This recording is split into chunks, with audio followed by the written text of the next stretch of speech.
my soul. It's in the make-believe of geometry. It's in the stories I've been told. We tried it all, but it ain't enough. We can't give up, 'cause you love beyond belief. I got a message for y'all.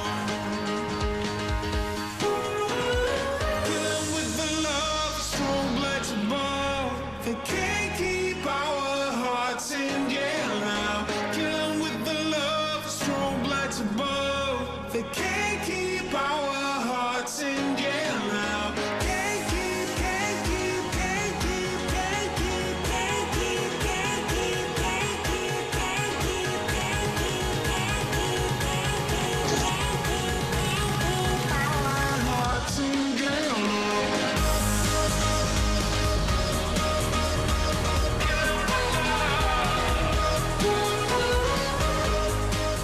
Happy Stews Day. Stew's Day. That's the day we make yes. stew. The day of the stews. The There's three. going to be just a lot of us three. What's that? Buckle up, guys. There's going to be a lot of us three. Yeah. It's like Yeah, a dude, lot you're of in. You're in for an 8-hour adventure starting right now. We call it the 6-ball rock block. 6 ball. I mean 5.5. I've got an unraveled one. Oh, I was talking about our billiards podcast. Oh, got it. I was talking about testicles. Sorry, I see. sorry. That's on me. That's on me. That's on me, y'all. Hey, Justin. Yo, what's up? I finished episode 4 of Legion. Am I to the good part yet? No. What is the last thing you saw? Him enraged. Lenny, he was in the astral plane. He visited Jermaine Clement, Oliver, and then to get out, Lenny made him look at what's going on with Sid on the outside. The permed leprechaun got away, and he just sort of simmered with rage. And you saw Lenny's hands on one shoulder and the yellow-eyed man's on the other. Yeah. I mean, that's the part I liked. So Yeah. I take that you did not like it? Oh, no, or- no. I loved it. Like, I suspected this is when it gets good because now they've laid everything out. It's not all intentionally keeping you confused. It's like, oh, I get it.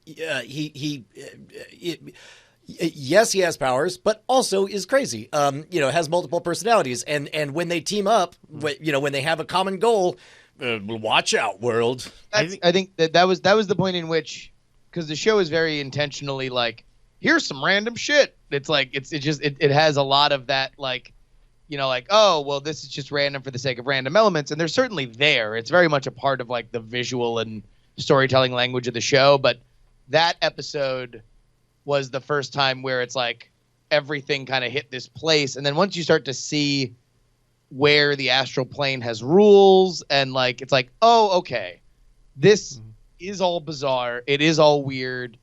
And you don't really know how it works, but you know that they are intentionally using like visual language to show like, no, this is what this thing is, and like Right. this is what. Well, And I think where you are and the next 2 episodes are the strongest use of that. I don't love 7 and 8 as much as the rest, but I think that you are in like the high yield area. This is the first time that I felt like the world wasn't akimbo underneath me. Like, oh, I get it now. I get the rules of this world, Yeah. and I see it, and I'm really excited to watch the players play now that I understand how the different bits move. And so, and like if you're there, then you're like, okay, well, I was on board when everybody was like, they were talking animals and crazy shit, and like anything is a different thing, and all of a sudden somebody's somebody else, and they're coming out of each other and everything.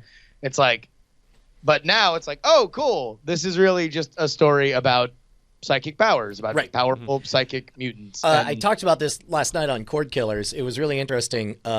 Like, they are so limited in their budget for action set pieces, and they figure out clever ways to compensate for it. Like as a montage flashing from Oliver to the dude who shares the body with the chick to reacting to her fighting, Like, if you just pay attention to her fighting scenes, they're awful. They're super bad. But Yeah. mixed in with this disjointed music and the dancing and the pain that this guy is experiencing alone in this room, all of that played together, and it told the story very effectively for what I assume are pennies on the dollar for in terms of budget. I mean, it does that again on like 2 orders of magnitude greater in terms of like condensation of story progression. Yeah. To great effect. Like I kind of love that actually. Just like, hey, it's not a big action show. It's not a bunch of fight scenes necessarily. Right. And I But dig they that. convey the intensity, the emotional intensity, and the frenetic pace and all that stuff. Like, I got it without having to see it, which I thought was really interesting achievement that they were able to pull off. I think that they also, it's like, I think they, like many viewers, were kind of scarred by how shitty the escape is in the pilot? in the first episode, where it's like, like where it just goes full Nigerian cinema, and it's like, 2016. Tamasatsula, Tanabat 2016. Satsula! and so it's like they do kind of what Game of Thrones did in their first couple seasons, where it's like, oh shit, here's a big battle, but Tyrion's too drunk, so he wakes up at the end, and when we just tell him who wins. Yeah. Like, let's just have a lot of people walking around and not actually spend money on a big choreographed battle. And I thought what they did with Homeboy breaking into the bad guy's facility to get his sister was just awesome. Like, just like a great version of that, of like, hey, probably doesn't cost as much if we just like put a bunch of fake mannequin arms, like, so it looks like they're like stuck in the ground. Like, that seems like cheaper than showing big comic book violence. Yeah. Yeah. Wait, I don't think I've gotten to that. So yeah, no, I think that's Brian's next episode, or it's an upcoming one. What? Hey, there was no indication that she could possibly be saved up until now. Now it's ruined. Yeah, cuts no, out- don't worry. It's rad. Yeah, And, I mean, it cuts out a lot of fluff that doesn't need to be in there, especially when it's an 8-episode season. Like, that could have been an episode and a half on its own of just like getting in there and finding all the guys, and like it wasn't. It was. There's It's that nice and episode, and then the episode afterward is the one where I was like, oh, okay, this is something special, because like the heroes storm the bad guy's castle, and whatever is an episode that's been done. I mean, it's something that happens in every comic book movie, in every comic book TV show. There's always, and you can do it a million different ways, and like sometimes it's a way to show off your action, like it was in Luke Cage. That was kind of the moment when Luke Cage when that series kind of turns up. Yeah. Like, oh, okay, we'll have like Old Dirty Bastard, and we'll was it Old Dirty Bastard, or was it another? I think it was another Wu-Tang song. Anyhow, this definitely does its own thing. And then the episode after that is maybe it takes one of like the shittiest tropes of like any kind of smart person brain thing, and does a really good job with it. Yeah. Yeah. Pretty cool. You guys want to get weird? Yeah. You guys want to do this show? You want to take point, Justin? Or should I? Sure. By the way, I did not get the notes. Right. You know the topics, Brian. Yeah, I think he gave me the topics so that we could have that traditional asymmetry of information that has been a hallmark of the show. Oh, got you. All right, so I'll just lead it in and Yeah. You can just lead it in, point, and I figure we'll chat a bit about the SpaceX news because that happened since last week. yeah. All right, cool. Yeah, I'll start it off. Okay. Well, then take it away, Justin, in 3, 2.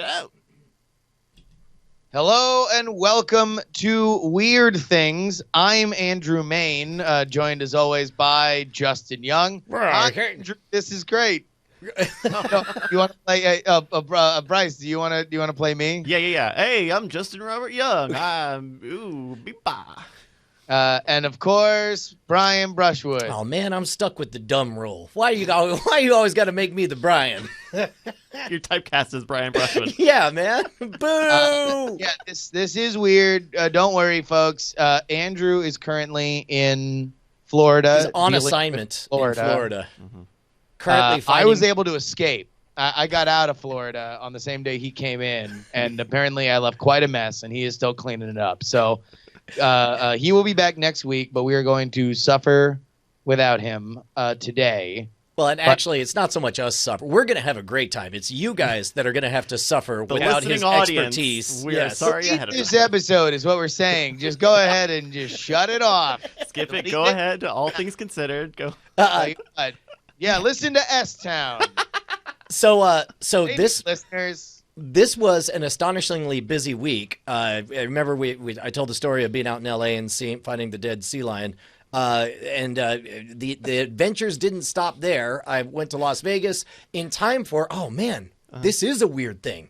Did you hear about this windstorm in Vegas? No. No, the cool thing about having a large group of your friends be magicians is that you are always up on the inside outs of local Vegasness. Like, Yes. get local Vegas things pop up. L.A., Vegas, New York are just I know a lot about it, the locality, but yeah, this was a huge thing. I mean, this was like winds that were ripping things off and really wreaking havoc throughout Las Vegas. Yeah, it was wild too because like I'm trying to get back into being fit, and so I was staying downtown at the Plaza, which is the hotel from Back to the Future 2, the one that they dressed up as Biff's Casino. That's the Plaza Hotel. That's where I was downtown, and I ran the numbers, and it would be like 11 miles to go from downtown all the way to the bottom of the strip at Mandalay Bay, and I was like, well, that'll be a fun. I'll jog a couple miles and I'll walk the rest,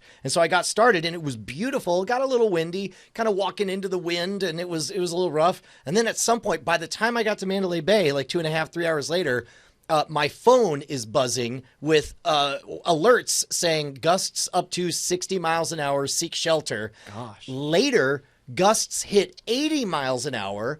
And it was like that scene from Mad Max. You just watched a wall of dust come rolling in over the city. The sky vanished, and you started seeing trees start flopping over. It was utterly unreal. Eventually, an entire street's worth of power lines were felled. Like the wooden poles Oh my just goodness. snapped. It was hurricane force winds. And also But dust. just general winds, not even like Like No a rain, a no very- hail, yeah, no frogs. correct. The slightest amount of drizzle mixed with dust. Like when I closed my mouth and bit my teeth down, Yeah. I heard the crunch of Of dust in sand. my mouth. Yeah. Wow. And the weirdest part was during all this, Chris Minton and I, Mitsula, we were trying to find a place to grab a bite to eat. So we duck into this one hotel casino for like long enough to take the elevator up to the top to get a good view of the chaos going down. And then we're like, nah, let's go to another place. We go down, we walk out, and in 15 minutes, it had dropped like 20 degrees. It was utterly surreal. Like everything shut down. My favorite thing is if you look at hashtag Vegas wind, you'll see a bunch of photos of that stuff, but you'll also encounter my favorite sequence of tweets in which tweet 1 is some chick saying, calm down, y'all. It's just windy. God. Tweet 2 is that same person saying, so a tree fell in my house. And tweet 3 is the local news saying tree falls in house of local woman. That's amazing. oh my gosh. So what was the reaction? Like did what was it like one of those like all news all TV stations locally are news like was it like a tornado or a hurricane or was everybody just like I don't know, man, there's just some wind? There was a lot of chatter about, hey man, be safe out there. This is no joke, that kind of stuff. And it's weird the little things in this 21st century age that it matters. Like obviously those power lines got down, or maybe they were telephone lines. But the wild thing, or ponchos. the wild thing was that they replaced all those power lines in a matter of like 3 or 4 hours, but they replaced the wood ones with metal ones. Oh, that weird. were and we were trying to figure that out. And the best we could figure is, Because they would normally do wood because they break easier. well, Or like if you crash into them, they're less damaged than a metal one, I would believe. I assume, but I, as best I could figure, maybe they bought a bunch of the metal poles, and they're like, well, we're not going to Just in go a warehouse. Well, yeah, because they need replacement poles, and they're all like, well, we're not going to go tear down all the wood poles. We'll just wait till they break, and as they break, we'll replace them with metal poles. Yeah. But during that time, we went to go eat for dinner, and they were all like, cash only. And it's like, oh, why? And they're like, because we can't get a telephone line to connect Our to. credit card machines blew away. Exactly. And I'm like, dude, Square Cash, guys. What are you doing? Yeah, Square. just 3G connection, my dude. But Man. it was a trip. And So how long did this last? Like an hour? that was couple the other hours? thing. Yeah. So it started around, I want to say 2 or 3 o'clock was when it got real bad, and it was super intense for like 4 hours, and it never really stopped. But you started being able to see sky around 7, and then it just kept on going. Later, my flights got insanely delayed, and it was like a refugee camp. Like it was supposed to be a 1 a.m. flight. But then they didn't announce the delay until after everyone was there and all the businesses were closed down. Oh, yeah. And so it's like, yeah, 3 hours, enjoy yourselves. And so there's no food, no water, no nothing. And it's like a church lock-in, just bodies laying down everywhere, and one dude playing a slot machine at 3 in the morning. That's amazing. It was crazy though. It was pretty crazy. Yeah. Was there any other thing that you saw on the news or in general? Like there were a few like signs that were like half ripped down that just kind of looked like these like ominous omens, or like the Fallout game or something like that. There was one thing that happened over and over and over again. It was an epidemic across all of Vegas. What do you think got flipped up and flung around more than anything else?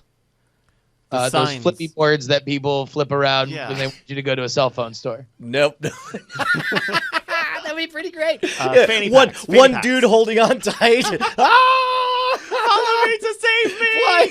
Exactly. I just imagine some hacky he's like flips it up and it just like leaves. It's like, oh, I guess that's an early lunch.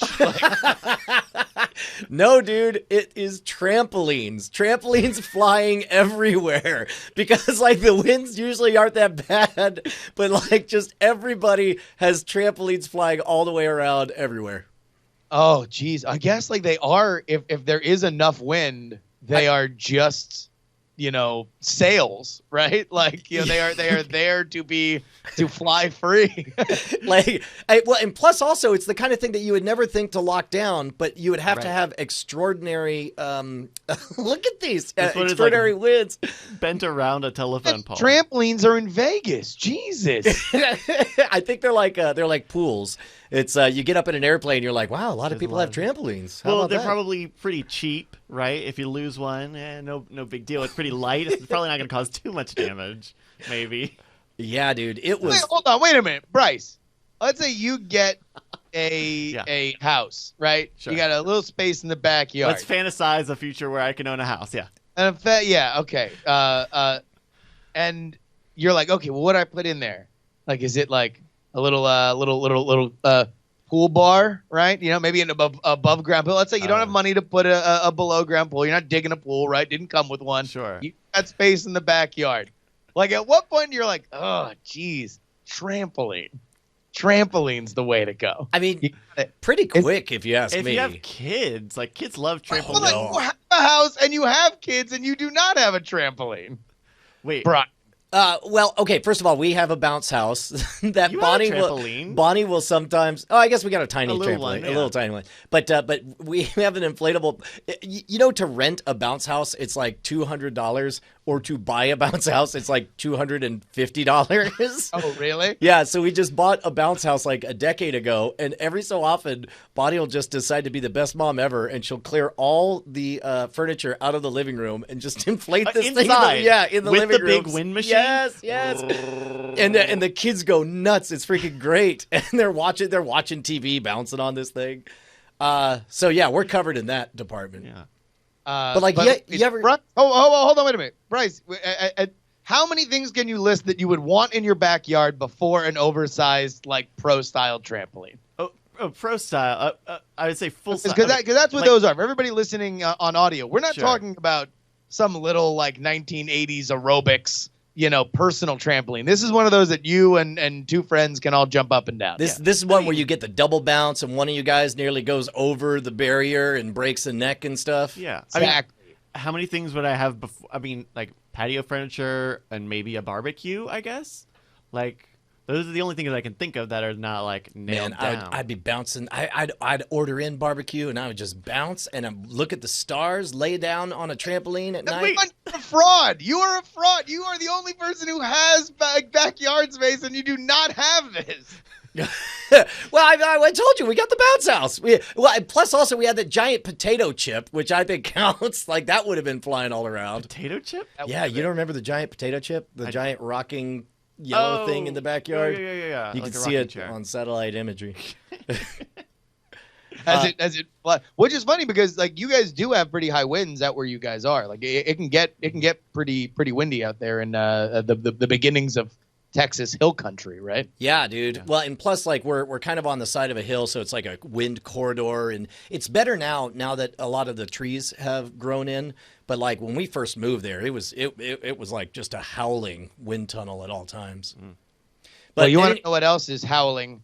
Everybody who supports us at patreon.com/weird things, they're howling that this episode sucks. No, they're are amazed very- by our firsthand accounts of wacky weather. Do you think the winds are the sign of an evil scientist Either, yeah, sure. Oh, but and who of was course, trying to take over Vegas? by the way, nobody could resist. There's somebody like, oh, crazy winds. I guess climate change isn't real, huh, Republicans? And I'm just like, Jesus, don't be that guy. What are you doing? Yeah, man, 403 patrons keeping us loud, live, and independent. We are just $6 away from being at a sweet, sweet $5,000 an episode. So if you would please be our BFF and contribute, then we could get up to, I don't know, what, 5 patrons, 6 patrons? You can make 20% of the difference. Head on over to patreon.com/weirdthings and make our dreams come true. Our dreams are a trampoline. Yeah, we're going to buy a trampoline. See, Gonna think buy about a it. trampoline. By the end of a month, okay. each of us can have a trampoline. Right. All And then- four of Right us. here in the studio, and it'll never blow away. Makes you think, IMO. We're just bouncing the whole time, and we're kind of Oh, dipping dude. in and out. It'd be pretty great, I'm not going to lie. Hey, man, since we last did an episode, SpaceX, I don't know, created the dawn of true commercial space flight. Huh? What do you mean? It's a good tee up. Set. Yeah, no, thank you. Bump, set, spike. No, Also, by the way, that was all right. No, that's night attack is where we attack each other's transitions. Not this learned back and forth. Yes, they did. They indeed did. did you watch it live? I did not watch it live, like physically there. I wound up having to do DTNS, and I wasn't able to get out to where I could get a good vantage point. So I just decided to watch it right there on my phone, like everybody else. I was eating a Wawa sub in Altamont Springs, Florida, and man, it was kind of like it was a moment. It was definitely something that I was very, very kind of blown away by, especially considering sort of how far this company has come and how fast they've done it. Yeah, it really does seem like just yesterday, although it was 7 years ago. 7 years ago that I was in Orlando, we were doing weird things and arguing about space elevators versus reusable rockets, and I was wrong. In fact, the moment Andrew called afterwards, I answered the phone saying, I was wrong, you were right. I was wrong, you were right. Space elevator, not the best thing to focus on. Reusable rockets for the win. And he wisely pointed out, like, hey, man, I want both. Like, we can do both. Well, and also it's easier to build the space elevator once you have cheaper rockets that can go up, at a different price.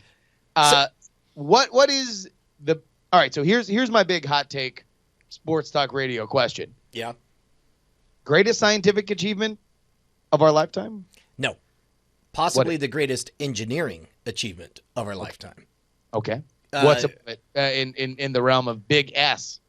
Yeah. It's well, that's tough though, because you're looking at advancements in gigabit technology and DNA stuff. I guess those would be scientific advancements. But as far as an engineering feat, I would make a comment about how it came and went quietly, but I don't think it came and went very quietly. I think a lot of people get how big a deal this is and how exciting it is. Well, it's just the story of SpaceX has been kind of you are always forever in one of two camps. You're excited and you believe that they will continue their momentum, or you're waiting for them to prove a milestone, right? And that's kind of always been what it is. Well, can they get a rocket up? Okay, they can. Can they get a rocket up sustainably? Okay, they can. Can they be a reliable transporter for the U.S. government? Because that's really how you make the money. Yes, they can. Can they break the political monopoly of, of Boeing and Lockheed and the like that have monopolized this space for forever? Yes, they can. Can they do reusable? Or no, can they land the rocket? Mm-hmm. Yes. Now can they relaunch a rocket that has already gone up once?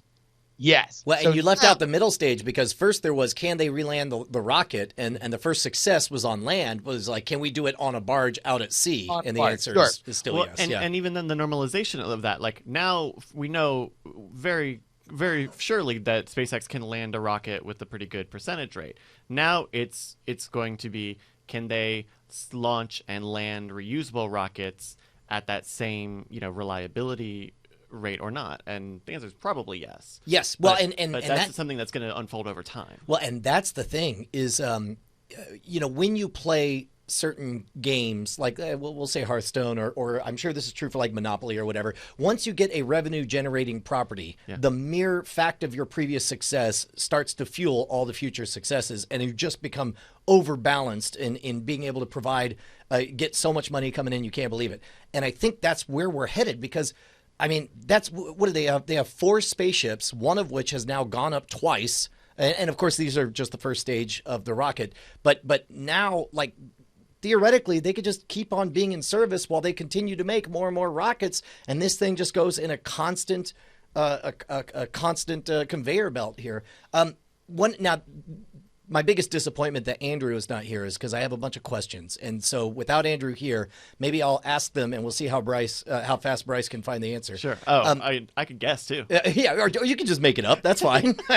For all I know, Andrew's been doing that the entire time. Exactly. It's all confidence. I remember hearing that not only did they successfully land the first stage of the rocket, but the fairing for the second stage had they are now attempting to figure out how to get that to land.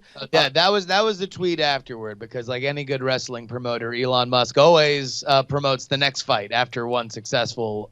So he said, yeah, that now that they have done that, the next big challenge is to land the second stage as well. Well, and they even did some rudimentary tests. Like they knew it was going to crash, but they were able to get it to crash in a close area. Right? This is Elon Musk's tweet. Considering trying to bring upper stage back on Falcon Heavy demo flight for full reusability, odds of success low, but maybe worth a shot. So this is before the launch or After. after? Okay. I could have sworn there was some kind of actual experiment that was happening during it, but I may have misread that. I'm pretty sure.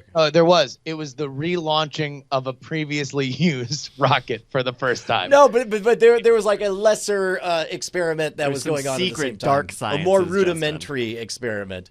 Well, I mean, it is worth noting that they landed it again, right? Yep. That they successfully landed it again on a barge. So now, theoretically, that could be the first 3-time, the rocket used 3-time, depending on what the refurb schedule is. The big question here, and let's be critical, we're not just SpaceX fanboys here, is we do not know how much it costs to refurb.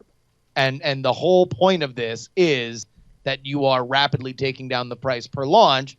We presume that it costs less than making a totally new rocket, right? But we do not know, A, if it is, and B, exactly how much. Well, he had previously said that eventually it should be 50% the cost of a regular launch to get it up and running. But he said starting with the very first success, it will be 30% off the top immediately. Now, of course, that's So, not yeah, this is, him making a claim is not the same as revealing numbers. March 2016, the SpaceX president Gwynne Shotwell said, it translated to a 30% His price name reduction. is Shotwell? Yeah, Gwynne Shotwell.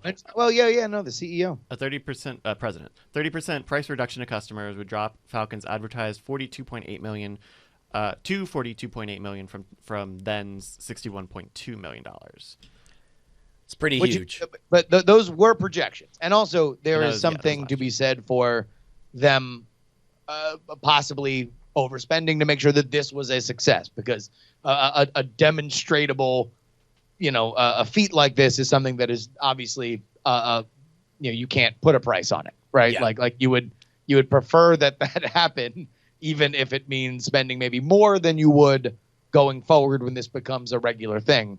But let's not mince words here on the momentous element of this achievement. I mean, the idea that space travel, that access to space could be, according to their own words, 30% cheaper today and up to 50% cheaper within the next few years that opens up pardon the pun, but like a galaxy of other opportunities of people that would like to do stuff that have just simply been priced out. And in this 2016 article, the first stage engines, they say, can be used dozens of times, which is every launch is going to just bring that number down in terms of cost per flight. And keep in mind, future models. Still at Work in the chat room has a very good point. It says you will likely not see much reduction in price. SpaceX is already the cheapest, as they need to make some profit to earn back the $1 billion they've invested in R&D, which is a pretty good point. I mean, they've earned that margin.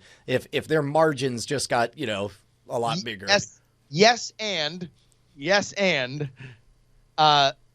what I think we are going to see is, and SpaceX has kind of made a meal out of this since they started, is exactly how inflated those prices are previously for rockets. And, whether, depending on how much they are, yes, they are the cheapest, but we do not, and yes, you're probably not going to see a tremendous reduction in price immediately, because Elon Musk and Gwen Shotwell have both said that they do need to recoup money at this point. Right. But I still think that they will be markedly cheaper, if even by a fraction of their, a fraction off what they're currently charging, just because, here's the big story out of this is that, the people that were supplying rockets to us did not have a tremendous incentive to innovate much. Yeah, this you're throwing shade at well, you're not throwing shade, but the ULA, Boeing and Lockheed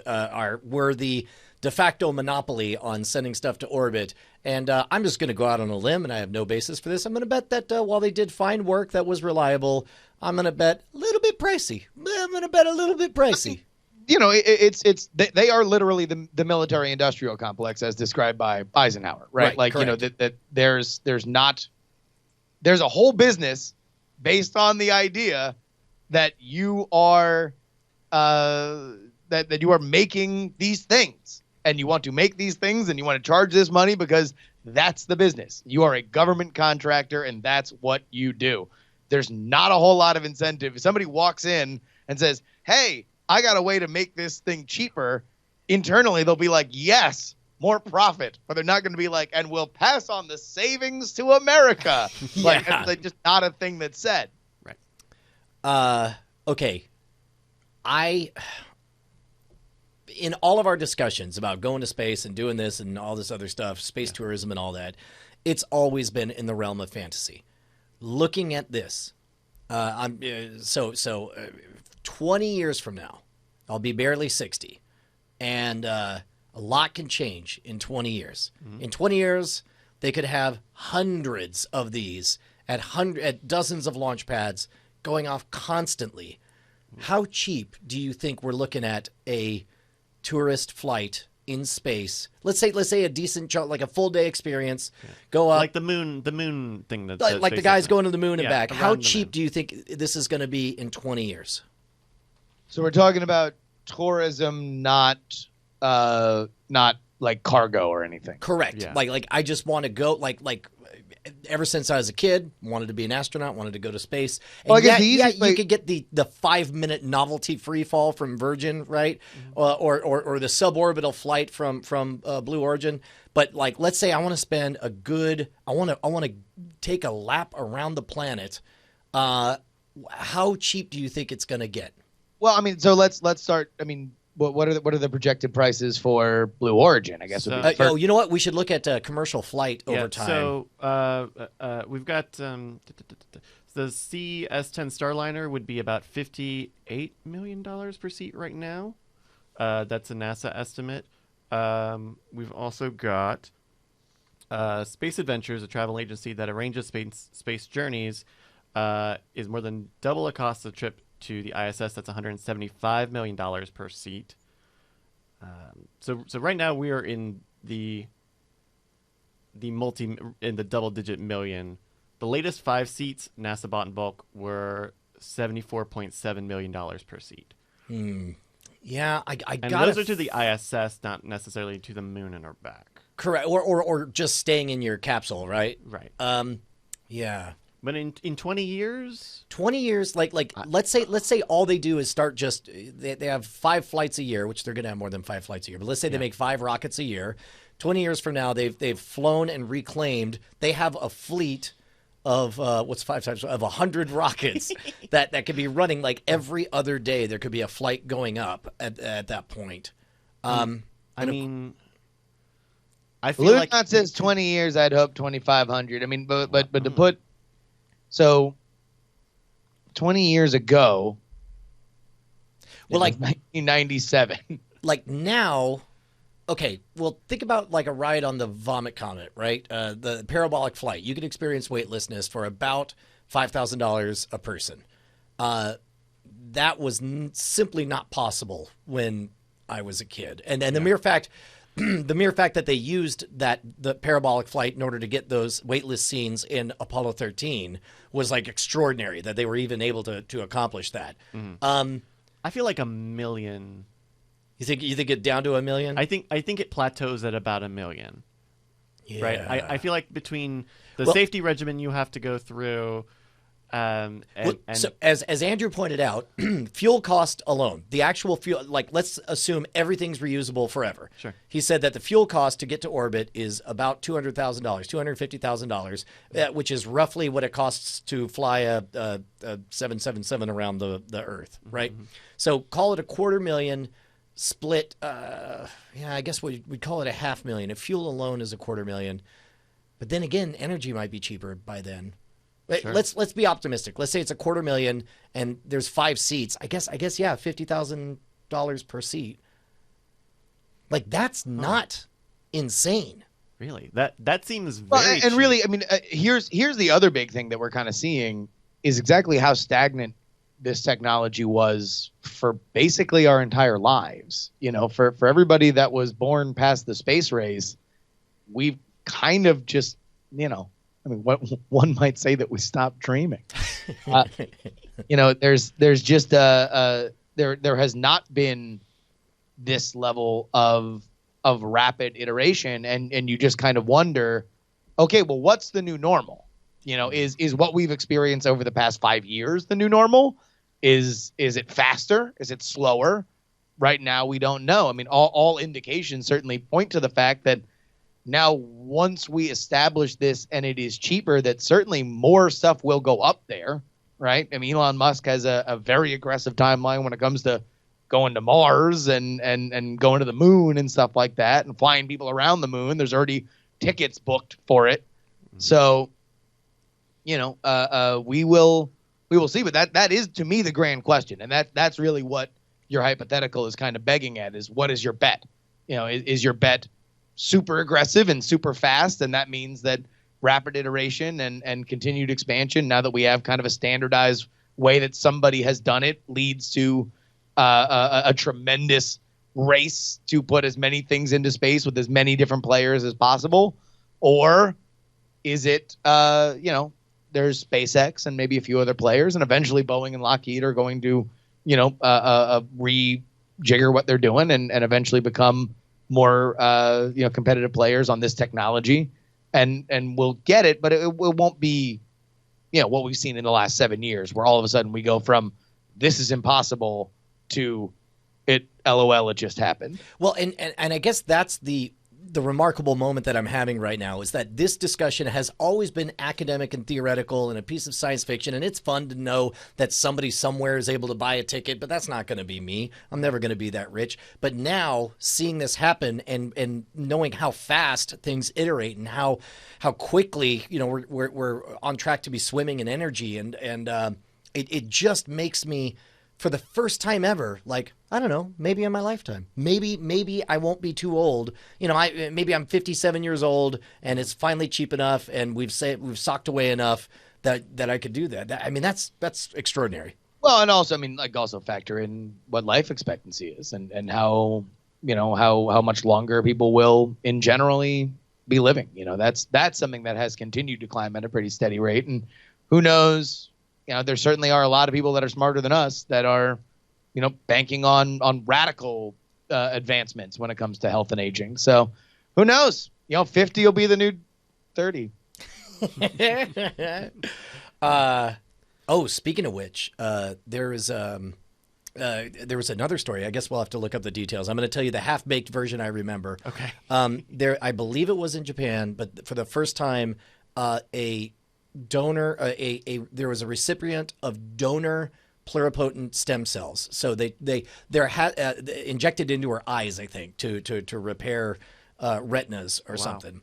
There we go. A Japanese man just got another person's stem cells transplanted in his eye. There had been a similar surgery, but it was done with stem cells generated from their own body. This is the first time where they took stem cells from a totally different person and injected it in there. And I'll tell you what, man, stem cells is another thing that sounded like crazy science fiction down the road someday stuff. But there's a guy in our neighborhood who had MS so bad he could not feed himself. And now I see him riding a bike around. It's astonishing. That was when we were talking about the greatest scientific achievements in our lifetime. My first thought was, well, stem cells could be pretty miraculous if we figure that out. Yeah. In a social context.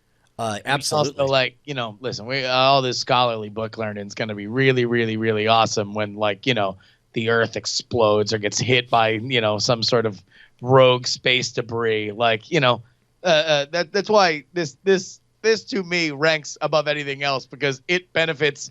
Hey, guess what? More study time if we don't have to be on the Earth when our ticket gets punched here on old blue Earth, right? Like, you know, if we can get to space easier, we can not die easier, which means that we'll have all the time in the world to understand stem cells and sequencing DNA and everything else. Like, well, that's one of those things. Like, I think about it in terms of like IT, where it's just like, what? All of the data of all of humanity is on one hard drive. You don't have a RAID. You don't have anything backed up anywhere at all. It's just all on this one disk. Are you guys crazy?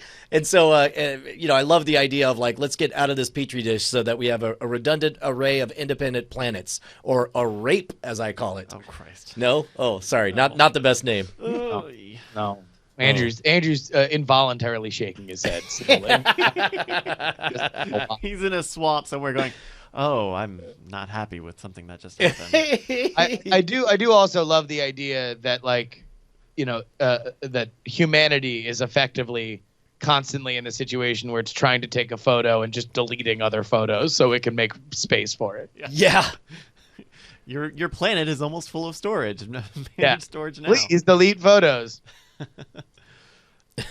But yeah, this was this past week. He had an age-related macular degeneration, a currently incurable eye disease that slowly leads to loss of vision, and they're gonna keep an eye on him, so to speak, for about a year, and then checkups for another 3 years. It seems like the thing that they're worried about is rejection of stem cells. I didn't think that is something stem cells necessarily did, because they were more. I mean, part of their the thing that makes them such a potentially amazing tool is that they are very adaptable to the types of human cells that are near them, but they can still be rejected by the body, I guess. Well, yeah, I mean, the body is really good at figuring out anything that looks a little bit weird. And one of the theories about the increase in food allergies recently is, like, in a world where we're not infested by parasites all the time, an ever vigilant body, this is just a theory, but an ever vigilant body looks around like, peanuts, you guys look awful weird. I think you're poison. And so likewise, We know that when you put an organ in, it will be rejected if you don't take anti-rejection medicine. But in this case, down to the cellular level where you have this pluripotent cell that grows into the stuff around it, that's the question is it's not of the body, but will the body ever notice the difference? Right, because it adapts to what is around it. Right. And as I understand it, the body will sort of tolerate you're kind of weird. And at some point it'll just snap and be like, I don't like your face. I don't think you're one of us. Get out. And then trouble. Jeez. Yeah. But anyway, that was pretty exciting. Yeah. Hey, Justin. Hey. Yeah, what's up, man? Which animals do you think would consume the flesh of all of humanity the fastest? Fastest. One. Well, and actually, I don't even know that this is the fastest, but there's a fact that I learned thanks to the ancient scrolls before he died and ascended to heaven. Andrew left behind the scrolls. Oh, wow. The Andrew Scrolls. That's exactly. A well-known thing that he does is he dictates the knowledge of the universe into his glowing set of scrolls. Yeah. There is a living thing on planet Earth that can, if all of these living things teamed up and they had a taste for human flesh, could consume all of humanity, the entire population of the Earth, 8 billion people, in less than a year, and still be hungry and go back to eating what they usually eat. All right, so I mean, the one thing that we would normally say is snakes, right? Like, is it snakes? I'm gonna go ahead and say snakes, but I don't think that that's true because, they normally they're not known for being voracious eaters, right? Like they're kind of leisurely diners, the snakes. We're seeing maggots. We're seeing ants in the chat room. Huge pink diamond. Some form of bacteria. That's a good one. This is a Washington Post article that I'll give you a hint. If you tallied them all up, they would weigh as much as 478 Titanics. So picture 478 of the Titanic. 29 million tons. I'll give you a hint. There is a 100% chance that there is one in your home. Birds. Oh God. They recently, yeah, they're birds. No, they recently did a survey, and a survey of North Carolina turned up these critters in 100% of homes in North Carolina, including 68% of bathrooms and more than 3/4 of bedrooms. I'm going to say that I don't know, but I would like to say lizards. Lizards? You think lizards are in 100% of North Carolina homes? I don't know. Have you ever been around? I mean, there's a lot of lizards in Florida. Maybe I'm projecting, but lizards are normally all over the place. Kakalaki's got some lizards, yeah. Yeah. Dude. Ants? Is it goblins? It's not ants. It's not goblins.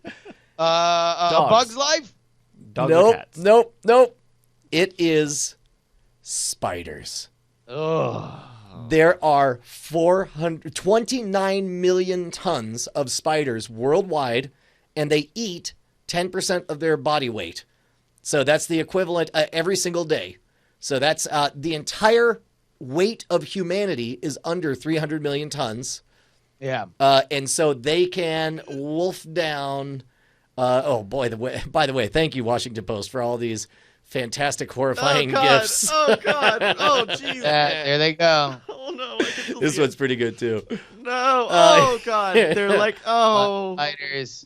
All right, so wait, this is just some math done based on how much they eat and how many there are, right? Correct. But they like meat, and they mainly equivalent- eat the other bugs is where they get all their protein. But if they ever wanted to, I mean, it just sort of puts you in your place to says. It would take approximately 2,000 pounds of spiders to consume a 200-pound man in one day. 2,000 pounds of spiders? 2,000 pounds of spiders to consume a 200-pound man in How one have day. we at least not seen this in a movie, right? Like, there's always different, like, people have, like, pigs eat bodies and stuff like that, like, it's Snatch. Like, how has there not been, at least in the movies, like, somebody like, I'll leave you to my spiders. Like, no, boss, no, I didn't mean to. Pop. I think it's because spiders have a pretty good rep. I'm much more terrified of ants getting together and taking over humanity because ants are straight up carnivores. They take carcasses and they shred that. You know, you've seen that decomposing frog. Oh, the movie Ants? With Yes, Woody Allen? with Woody Allen. And they kill that frog. Yeah, that biting wit. It's just, that soul-crushing conformity. It's Oh insane. my god, I'm a carnivore. I mean, I don't know. Sylvester Stallone. No, they ate a frog? Type in. I haven't seen this. Time lapse ants eating frog. Frog time lapse, sure. Oh, we probably don't need to watch We it. probably I think don't- we do. We probably don't. This is a There you gecko. go. Yeah, here, go, a whole gecko. Oh, yeah. God. Like this is just in a few hours. Them eating a whole gecko. Yeah. Uh, Oh, boy. all right, here we go. So we we've got, got we got a a dead gecko. gecko, and then look at how fast they strip all that. I think in the war between ants, who would win in a war between ants and spiders? Between ants and spiders? Yeah. Oh, Well, ants are known for having a lot of proportionally... teamwork, right? Yeah, teamwork and having Wow. a high So they're proportional strength. just Ooh. swarming this thing. Oh, Already seeing the tail kind of a fracture off. this is bad. It's This is real. This is the time elapse that we are narrating. So they're Oh, actually God, playing with the bones are bones. actually- They're yeah, playing with them. they're playing the spine like a xylophone. It's adorable. Oh my goodness, this is the world's worst marching band. I gotta tell you, I feel like ants would win. Over Well, humanity? I mean, obviously, No. you mean like or over spiders. Yeah. yeah, no, I mean the colony thing is no joke, right? So they are probably more direct to like once the colony is on devouring something, it's done. And it's probably easier for ants to bite spiders than it is for spiders to bite ants, just because of the size. Because the numbers, right? Well, even just the size. Yeah. If a It's spider like their is- fangs is like they're practically squishing the ants. Yeah, but Also, spiders do have webs. How is ants versus spiders like not like a preteen boy like cartoon franchise? Like that seems like a no-brainer, right? Yeah, right. You got the conformists. Ninja Turtles, like Yeah, dude, I think we got a property in the works here. TM. Yeah, right. Or at least a sci-fi week movie. See, that sounds like a Sharknado style. Ants versus spiders. I'm okay with Cutting that. Nick's- And it's yeah, like, no, but you do it like a Ninja Turtles thing, where like one of them's like a nerd and the other one's like a cool guy. And the spider's got to be like the punk rock, wearing 8 pairs of sunglasses, and and it's just like whatever, man. I'm gonna hang out over here in my web, and then meanwhile, all those ants are like, we do what we're told. We are ants. We get old. Ah, obey the queen. Oh, jeez. And then he's like, whatever. My mom was you're Charlotte. putting spiders as the good guys. I think so. They're the nonconformist, right? They're also way bigger. Like, Yeah. it's hard to root against the tiny guy. Right, it's an underdog story. It's an under ant story. But the ants are the Especially more if you're- formidable force. But if you're posing them as the geeks, as the geeks who learn the power of friendship and squad-based tactics. Okay, well, we talked about this, I want to say like 6 years ago. I brought up the question because the amount of biomass of ants is equivalent to or superior to humans. Like, if ants had it in their mind to just take on humans, I don't think we would beat them. I think they would defeat us. Like, we would have to come up with some crazy ass sprays But to that's make the thing, safe is, like, zones. if we're talking about The tools, hot air balloon. Air balloon. hot air balloons also. That's actually pretty good. Yeah, it's But pretty you- good. But if you get one of them on that air balloon, you're screwed because he's gonna make a rip, and that just grows and grows. And, That's no. true. That's true. We'd also. Terrorists, Bryce. They're not just they're not like land the balloon. Like No, I'm not saying it. He pulls out a gun, land the balloon. Like, but we have spray. We have technology to kill. I think not enough though. I mean, it's like, But if we're in a warring situation, I think we have the time to turn around. man, some in of a those. world where they could just dig underneath everything and come up from the ground, like I can't think of anything that's truly ant proof. But how many ants have read The Art of War? Dude, they wrote half of the Art of War is just Sun Tzu looking at ants, and you're like, well, it seems like they figured this out. I'm on Team Ants. step 3 in the art of war. Obey the queen. So you're pro ants in Ants versus Humans. And certainly pro ants in ants versus spiders. What say you, Justin? In both Ants versus I Humans. know you gotta go because Brian, you're absolutely right, but that's the story arc, and that's why these ants are special. Is that they're like they're not following the queen, and maybe they're ostracized. There's bad ants, right? These are good ants, The renegade ants. But the villain has to be the spiders. They look less like humans. Yeah. Right. Like they look more like monsters. They're bigger than the ants, and the ants got to use teamwork to defeat them. Come on, put this thing on Netflix. I feel like you're a movie producer and you're like, we tested spiders, too many legs. They got too many legs. 6 legs, we can handle that. But I would love for you to like be watching this, like my version of the cartoon. What they the girls are watching it on Netflix, and you're like, I don't get it. The ants are more conformist, sweetheart. Like, why are they the good guy? They sing a song like, doing what you're told makes you strong. Let's all go and get along. Well, except them. We're fighting them. It's a war. Yeah. What if all the ostracized ants, like, they're all like, nobody likes us. We need a queen. And then the spider pulls off his, 8 pairs of sunglasses, like, I'll be a queen. It's like, what? It's Spider queen Yeah. for ants. Exactly. It's like, we'll just do what you the say. evil ants, yeah. And then they start recruiting, and they make like an epic alternate colony that they splinter off like a. That's season 2. It's season 2. Don't even. I mean, like we can't even touch that until the end of season 1. There's an evil queen, and she gets defeated, and then the villainous spider becomes the queen. You're setting up one of those like Animal Planet animal documentary reality shows. Oh, one of those like Meerkat Manor kind of jobs. Yeah. The evil queen Tanisha moves in. Tanisha. Let's not get in trouble here. I've watched Real Housewives shows. Shut up. You're speaking from experience. Yes. I got it. All right. They have a little tiny glasses of wine that they throw at each other. I do think ants versus spiders, ants would win, but I feel like human ingenuity and good old USA American get it done we could make some animals. I think what country goes down first? I think heavy casualties, man. I think heavy casualties. Yeah. I think we lose. I got my money. On Vatican City. It might be a hack, but like, there's not a lot of people there. Sorry about the Pope, but that's going to be the first country to be fallen by ants. Man, you don't think like a country where all the ants already are, like the city of Brasilia? I feel like the city of Brasilia is the first one to go. City is not a country, but that's fine. No, but I'm just saying, like the city of Brasilia, like it cuts to the mayor, and he's just like, I told them 30 years ago, don't build a city in the middle of the rainforest. It's insane. Like, if you go around here screaming ants, we're gonna have nobody here on Labor Day. Mandibles coming this summer. Mandibles. I know. You don't want to have that Kittner boy being eaten over the course of 8 hours all over the docks. Yeah. All right. So ants are gonna eat us all. But they could.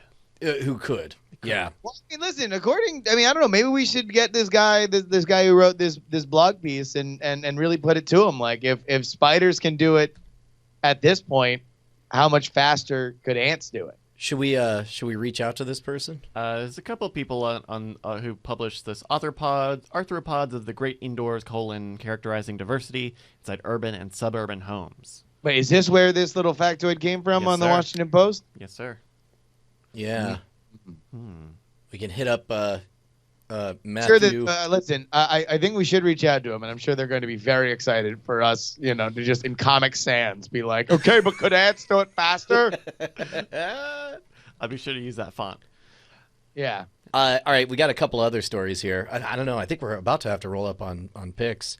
We got some time. 2 stories. Okay. One, and this one is teased by the headline "Tourist Rescued by Monkeys," and this is That's a feel-good story. yeah, it doesn't feel real good when you read the circumstances. Set us up. So in Bolivia, there is the Madidi National Park, the crown jewel of Bolivia's protected rainforests. Oh, And Madidi. there's, yes, oh, Madidi. There's a bunch of tour agencies that take people and escort them in and take them on tours and stuff. They've in 20 years they've not had anyone go missing or whatever. And it's a wild story. This is on NationalGeographic.com because this guy named Maykool, Maykool, just freaked out one night. And keep in mind, there's the people who are running the park, and then there's a couple of shamans, and the shamans show up Who like reside in the park? yeah, Okay. yeah. Like their job is to connect with the local rainforest spirits or whatever. Yeah. And so they're getting ready for like essentially a party. By the way, so here, real quick. It was reminiscent. This disappearance was reminiscent of a famous case from 1981 when an Israeli tourist, Yossi Ginsburg, was deceived by a fellow traveler and stranded in the Bolivian rainforest for 3 weeks. His account of deception and survival was turned into the international bestseller Back from Tuichi, which will be coming out as a movie called Jungle, starring Daniel Radcliffe later this year. So this is very, very similar to that. So Is this just native marketing? yeah, it could be. That'd be a hell of a way to go. Fake news. So the circumstances of his disappearance is Freaks out one night. yes, but specifically the night that the shamans want to have this party. It's basically I don't know. They Those show old shaman they show up parties. with armfuls of cigarettes, cans of beer. Okay. Glitter confetti, Yeah. like Mylar glitter confetti, and one other thing, I assume drugs, all designed to let them commune with the rainforest spirits, right? So the shamans are like, "Come on, man, let's honor this thing," and he is just feeling weird. He's like, "Nah, man, I'm not going to do it," and then he ends up running off into the woods while they have their party, right? Dude's gone the next day. Doesn't come back. Doesn't come back. They don't find him, right? And so they go, and here's the amazing part is it's the tale of two search parties. On the one hand, you have the people who run the parks, the rangers, where what they do is they form a giant coalition and then they go linearly, out. sector by sector. We're Square gonna by search- square, right? Yeah, exactly, right? And then on the other side, you have the team of the two shamans who are just going to get baked and try to get the rainforest to help them, to where spit their them out. lost compatriot is. Exactly. And so, and they said it's because he offended the Pachamama. He didn't want to participate in the ceremony. That's why they said he had vanished, right? And so, days and days later, like almost a week later, they have a break in the case when they find his sock. And then they bring the sock back because at this point, and by this way, this guy was a tourist from Chile. And so his family's come out to help. And they're like, "What's going on?" They're like, "Do you recognize this sock?" And they're like, "Yes, that's his sock." At which His point, legendary sock. at which point, the shamans go, "Oh, this will help immensely." And they grab the sock. And they're like, "Now we have a clear connection to him." They hold it up for the spirits to smell. Exactly. And they say, "Oh, starting now, the forest will make sure to take care of him." Okay, wait a minute. Hold on, wait. How long is this going on? Because you said oh, the family, the- like this is The whole thing was a 9-day ordeal. So this okay. is So so the shamans are like, all right, man, we're burning the midnight oil here, and they're like, "Wait, are you doing ayahuasca again?" It's like, hey, I don't come to your job and tell you what to do, okay? Yes. Like, what? This is my profession. Yes. You need lip balm. And so eventually they find him, get this, they find him less than a mile away from camp. And I guess that's a testament to just how hard it is to find anything in the rainforest, right? So I'd be pissed. At that point, I would be like, "You were this close." Wait a minute. So wait, he's alive. He's alive. 9 days later. Yeah, 9 days later, found alive, less than a mile away from camp. I like to think he just kept going back to camp, but nobody was there because they were out searching for him. I don't know. Like, So- oh man, the camp's pretty quiet right now. I'm gonna get a Pepsi. Well, so at this point, I assume the story doesn't say, but at this point, I assume the shamans say, You're welcome. But basically the guy, this sounds okay. Tell me what this sounds like to you, because it sounds like there's something. He said that he was lost out in the woods, and then the night before he got rescued, he said, yesterday when I really made a promise to God, I got on my knees, asked him with my heart to get me out of here. And then he said, Maycool revealed that the night he disappeared, strange, terrible thoughts had begun to creep into his mind. He said he had an irresistible urge to get out of the rainforest. He says, I started running, I was wearing sandals, and I said, no, they would slow me down. So I threw away the sandals, then the cell phone, and my flashlight. Huh? After running so much, I stopped under a tree, and I started thinking, what had I done? What was I doing? was bad. And when I wanted to get back, it wasn't possible. Oh. What does that sound like to you, Justin? This sounds like somebody who was communing with the forest and eventually he got hold of the wrong stuff. he was Told him to- pre-ceremoning. told- He was pre-ceremoning. yeah, he was Leprechaun. pre-communing with the spirits.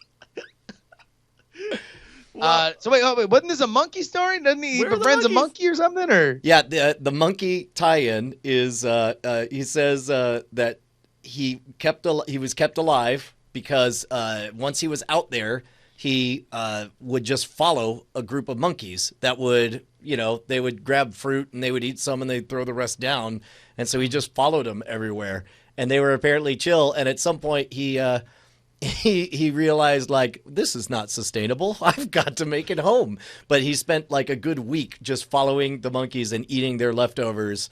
And they, I guess they were curious about, like, what's this one? No, that's weird.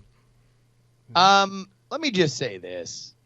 Living in the Bay Area, there are a lot of people that go into Central and South America and do these healing retreats with ayahuasca. This is something that is a well-known. It's a thing. It is a tourist thing. I don't presume to make any. He looks happy. He looks really pumped. Yeah, the first thing he said is that he wanted a Coca-Cola, which made me think native advertising. Yeah, they dropped him fruit and let him to shelter and water every day. The monkeys. Wow. Yeah, that sounds like he might have gotten a little aggressive on the first shamanistic ritual, and then got a little freaked out when he saw a shadow move the wrong way. Yeah, well, and my guess is he's also probably not the first to have a little too much of enlightenment. And my guess is that the folks who run the tourism agency were just like, one got away. Yeah, like, we get some runners every year. And, yeah. Well, I mean, listen, but he went full bore, man. He tossed his cell phone, he tossed his flashlight. Like, when you are out of those two things, it is easy to get lost in an actual legit, like non humanitized part of the world, Yeah, especially the rainforest. He allegedly was looking for a river because, that's the saw is like, if you find a river, you could just follow it and you can always find the ocean or something down the way, right? Mm-hmm. But he never found a river. Oh man. So But you want to know what? The next time you're freaking out, find the river before you get rid of your flashlight and your cell phone. Toss them in the river just so you can make sure that they're not useful to you anymore. But go ahead and find that body of water first. The way that the state that we're presuming he was in, he might have found a water fountain and just confused it. I have one more item on the ancient scroll. Okay. Of Andrew. Uh-huh. This one. Okay, so I'll bet that we can find this. We can find this video somewhere. But authorities say they've charged a Florida man, recorded on video, sitting in the street eating blank. Oh, well, it's got to be a little weird if it made the news, so it ain't going to be nothing like a bunch of pork rinds from the Piggly Wiggly. It ain't going to be anything like a bucket of chicken. I'm going to say, do we go macabre and say like an animal that you're not supposed to eat? Like maybe a dog? Now, keep in mind, this guy got arrested. Like, apparently what happened was he was blocking traffic, and people described the situation, and they're like, what? Okay. And then by the time the authorities got there, he was already gone. And then a video of this crime of blocking traffic while eating this substance surfaces on Facebook, and then Lou at the crime lab says, well, I think we can put this one to bed, boys. I think we've solved it. Well, the way that you're laughing makes me not think that it's like a dog or something really gross and weird. That it really isn't man bites dog. Correct. It's not horrific by any stretch. Did he end up getting arrested after the fact? Yeah. They're all Wow. like, well, we got the reports, and thank you for the evidence you've now posted on Facebook. and they've charged him with the exact crime is they charged him with obstruction. placing an obstruction in the roadway and disrupting the free flow of traffic. He was not arrested, but issued an April 25th court date. Court date. Bryce, any guesses? I know what it is. I actually got to look at the ancient scrolls a little bit earlier today.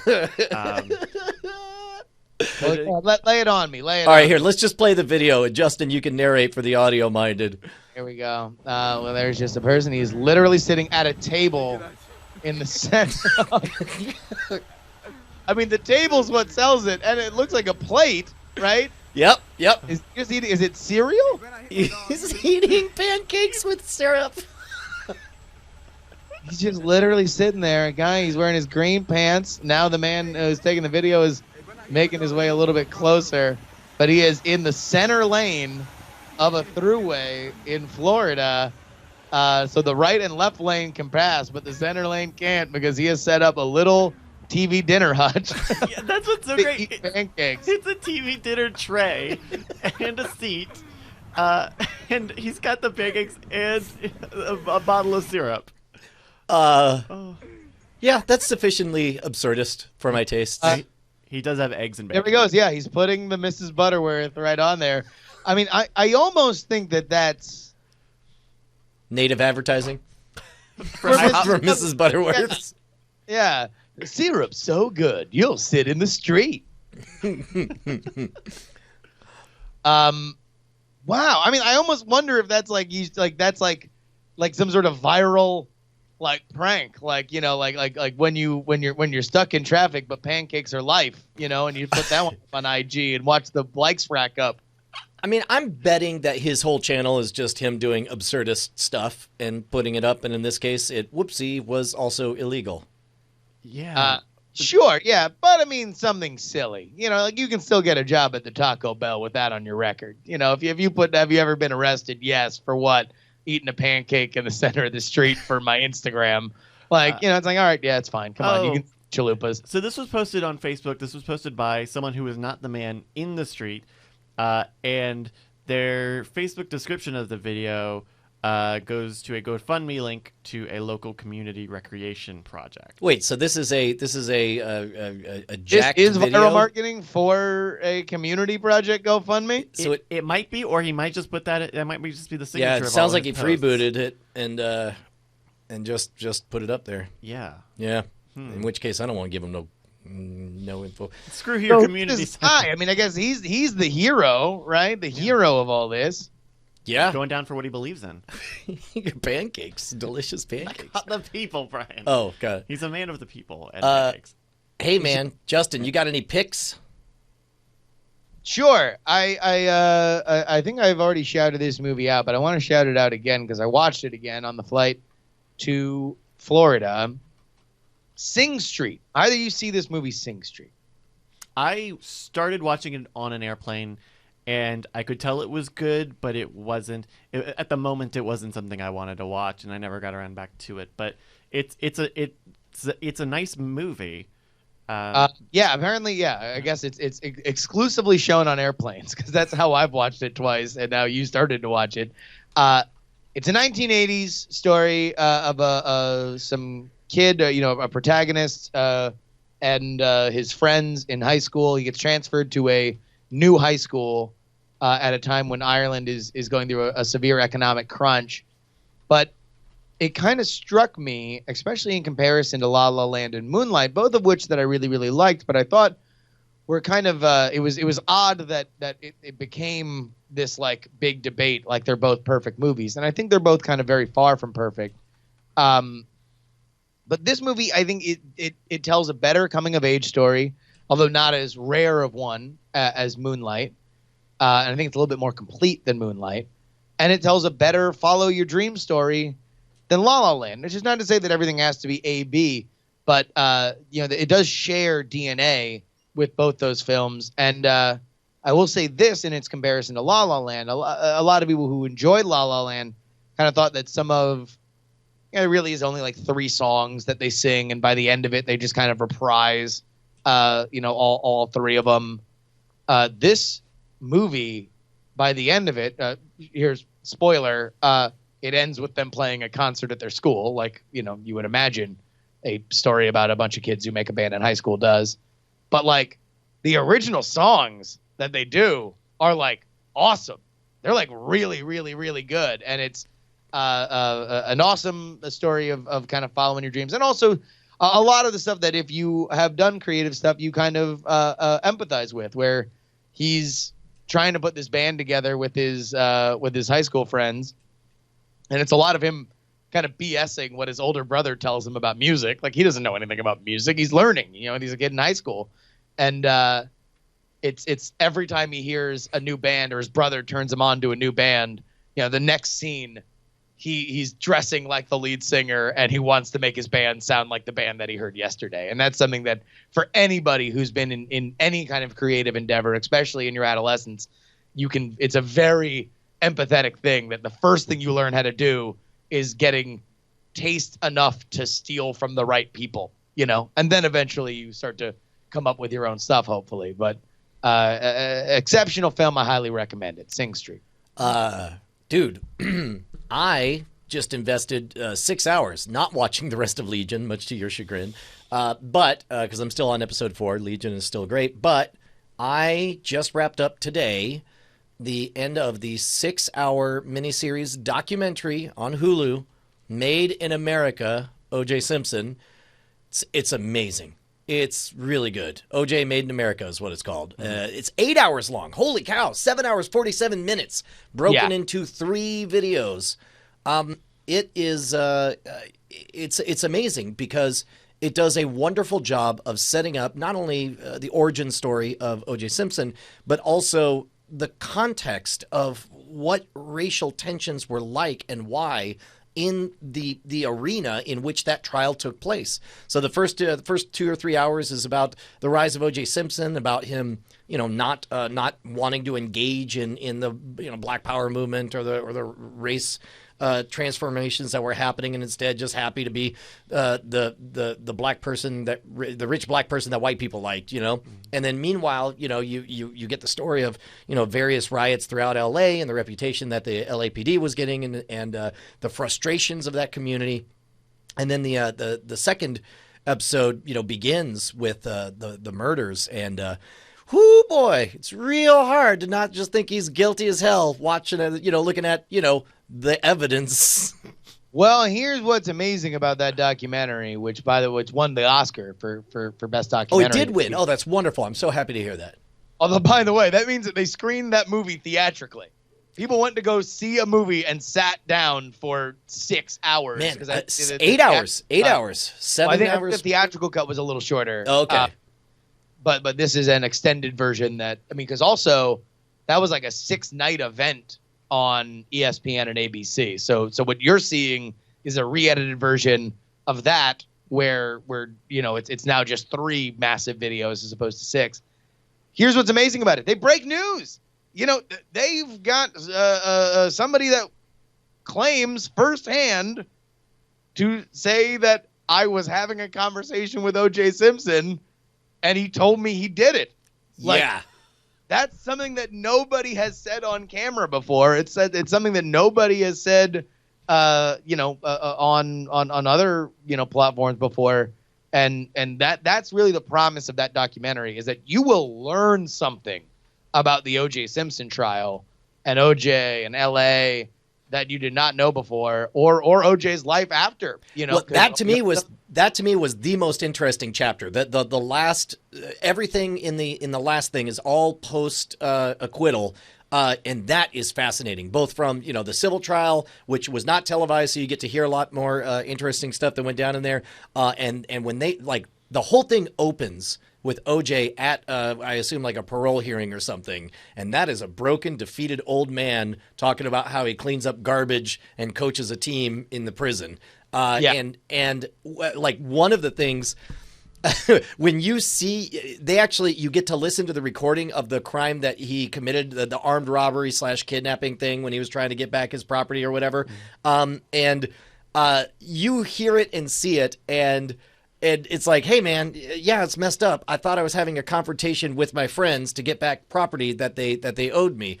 And then you see the judge, you watch the video of the judge reading the sentence and all that, and then it goes to one of OJ's team from the 1994 trial where he's like, yeah, you think it's a coincidence that the number, that it was 33 years sentence for this, 33 being the exact, $33 million being the exact civil suit settling, or award.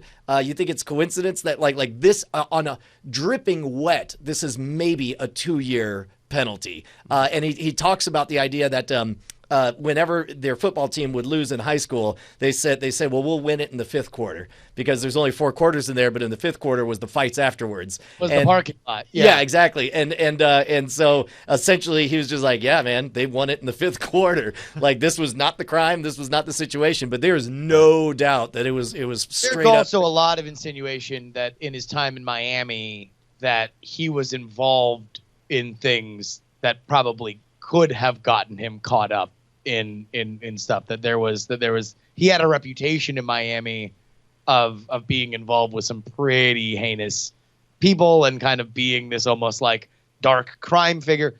Listen, it's a fascinating story. My favorite element of it is something that you see not only in, and Brian, I'm excited. Have you seen the FX, the dramatization that came out around the same time? You know what's funny is I clicked play on it, and then I was like, oh wait, no, there's the better one, and I stopped it and I went to go watch the other one. So I'm hesitant to watch the dramatization. What now that you have the one, watch An American Crime Story, The People versus O.J. Simpson. That's like, I read the book that's based on, which covers a lot of the stuff that's in the People versus O.J. Simpson, but I would recommend you watch it while the other one is fresh, because they're not trying to be the same thing, right? That one is trying to be a dramatization, but there's a point that is described or played out in one and played out in the other, which is something that I did not remember. Marcia Clark is one of the things that she's fuming and furious about, is that the defense redecorated OJ's home when the jurors were coming to visit it to examine it as evidence, basically. Because the entire house was filled with nothing but OJ surrounded by white people. And so they golf pictures and him with white celebrities and him with hot white chicks and his girlfriend at the time. And when the jurors got there, it was all pictures of his family and this tribal African art and stuff like that. And the defense attorney, whose name escapes me, but the one who mentions the fifth quarter at the end of the documentary, this is the People or the Made in America, makes no bones about the fact that if OJ were Mexican and he has this great delivery, it's like, we would have had a mariachi band in the lobby. We'd all be wearing sombreros. Yeah, he was amazing. But yeah, no, it's great. It tells a fantastic story of just what that moment in time was like. And I would also recommend American Crime Story just because, again, it's a dramatization, but man, it'll get you right in the 90s nostalgia feels. And there's some really, really great performances. And it kind of brings out a lot more of the over-the-top element to it, because where Made in America is all about how can this happen in real life, this is all about this is what it felt like. Yeah. This is the drama, the fact that all these people are civil servants on Monday, and international celebrities on Tuesday, and kind of the birth of sort of the celebrity industrial complex in LA, right down to the fact that the Kardashians are involved. Yeah. Right on. Bryce, do you have a pick? I do. The past week or two, one of a remake of what I've considered my favorite science fiction property ever was released. Originally, it was a set of games on a bunch of different consoles. So, the first game was on the old Nintendo DS, and then the second one was on the PlayStation Vita and the 3DS, and then the third one came out, and that was on the computer and stuff. And it was a tough thing to recommend because I love it so much. And so they finally re-released the first two games as a PC pack, remastered pack. So now you can play all of them on the PC or on the PlayStation, I think. It's called Zero Escape. The series is called Zero Escape. The pack is called The Nonary Games. And the idea is that each game sets up a scenario where you and 9 or so other people wake up with some form of amnesia and are put in these different situations in which killing each other is a requisite to survive. So in the first game, you wake up on a sinking cruise liner, a sinking ship, and you have to find these different doors and use the digital roots, the mathematical digital root of the numbers that are on your bracelets to get through these doors. And the second game is all about the second game is all about colors. You have different colors on your bracelets, and the numbers and the colors have to match up to different things. And then the third game takes place in a Mars simulation mission of what it would be like if humanity went to Mars. So it takes place on Earth, but they're practicing to be on Mars. Right. Yeah. Right. And they all have these really great meta narratives that go in through all of them. And it used to be really tough to recommend any of these games to people because they were so console based and they're just not as accessible. And so now that these first two games have been released, now you can all play them on more accessible consoles. But they're really great in a way that I think not a lot of games can tell a good story that involves the player, the person playing. It's if you're reading a book, there are very few. I can't imagine very many plots that involve the reader necessarily as you are also a part of the story. It's partially because it's pre-written, right? But also because you are almost necessarily reading about something that's happening. And video games have a very interesting ability to make you a player in these universes, not just as the player character, but also as yourself, your human self. And all three of the entries in this game set up a lot of really interesting perspectives for not just the characters and not just how the characters interact between games and throughout time, but also yourself as a player character. In fact, my favorite bit of the whole series is actually something that ended up being retconned out. At the end of one of the games, you get a really fun epilogue of hey, here's what these people are doing now, sort of. But everyone has got this very scanty pants look at you of well, what are you? I don't want to spoil it, but okay, it sets up a really cool thing of the player character also being an entity in this world, right? That they never fully address, but is also still plausible. It is a game that is a series of twists and loops and intricacies of these death games that are often more than they appear. They're not about killing 9 people, right? Right. And that's fascinating in the way that they all escalate in terms of stakes. Also, you're going from saving a couple dozen people to saving a number of people I don't even want to mention. Got it. It's really fantastic, and I want to go and play this again because how long of a playthrough is it? Do you think? What kind of investment am I looking at? So most of the levels are escape the room sort of puzzle style things, and then you have decisions. So it kind of goes back and forth between an escape room and a visual novel where you're making choices. So I would say the third game is probably 8 hours. I'd say they're all about 8 hours or so. Oh, each. That's perfect. That's great. Yeah. and they're really great. It's not even $60 now, these first 2 games, but that's Zero Escape, the Nonary games. I can't. I want to talk to people about it because it's so good. You need And to I spent- manufacture So friends. play it so Bryce can talk about it.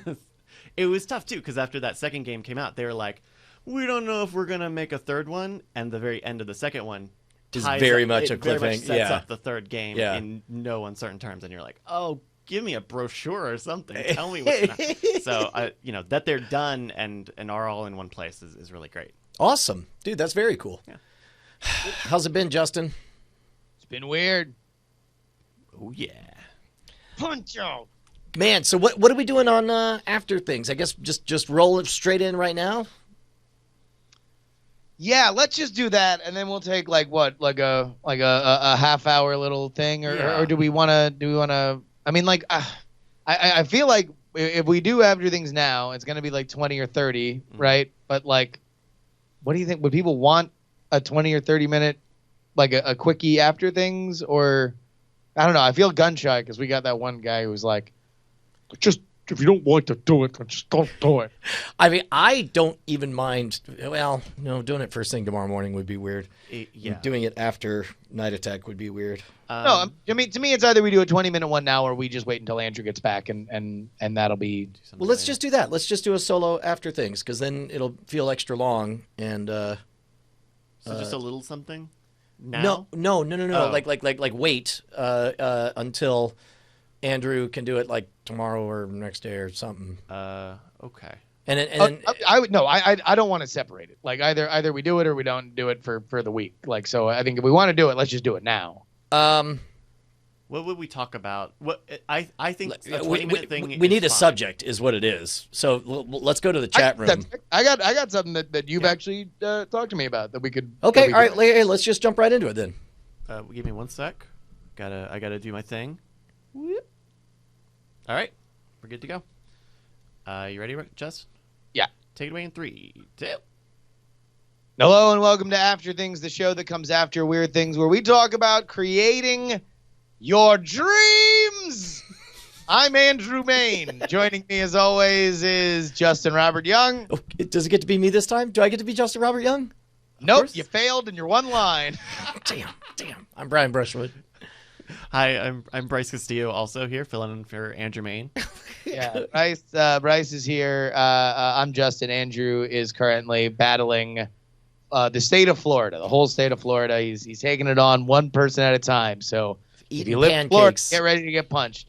He's eating Just taking pancakes a in the middle of the pitchfork to road. ground, yeah. So So what it do is you got? kind of a bummer that Andrew's not here because there is definitely kind of a fun cyclical element to what I would like to talk about.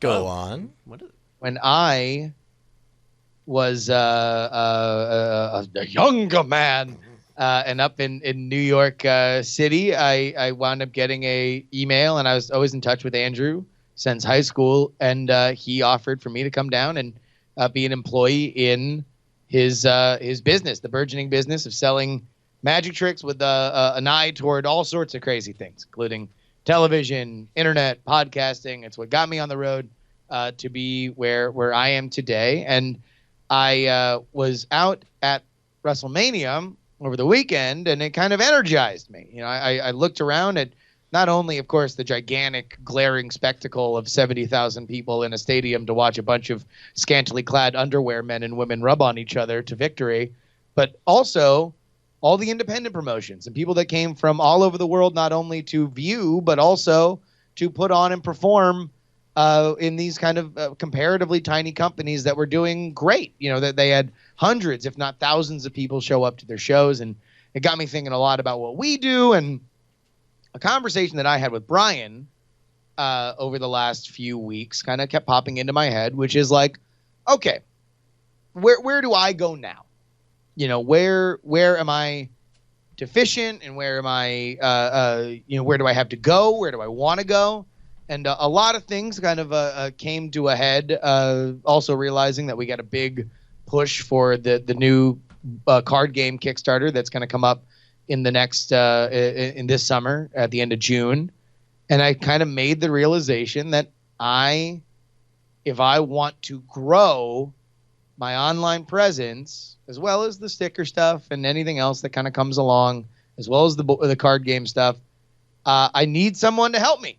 I need to hire somebody, and that's something that Brian has talked a lot about. It's something to me personally, and I wanted to kind of give you an opportunity, Brian, to sort of put out in public what you have told me privately about kind of the process of hiring somebody to move on, which, by the way, Brian has hired Bryce. So I figured this would be and I especially would love to hear Bryce chime in on it. I think so what happens is when you first start doing your thing, money is very, very tight, and you there are two things you lack. You lack resources oftentimes, but more importantly, you lack a track record. You lack the ability to look back over past seasons and have a reasonable expectation as to what your budget is going to be, because everything you do is experimental. And the people who fail spectacularly are people who just make wild assumptions about, like, I'll hire this guy, I'll hire that, and it lasts 20 minutes, and then they got no money.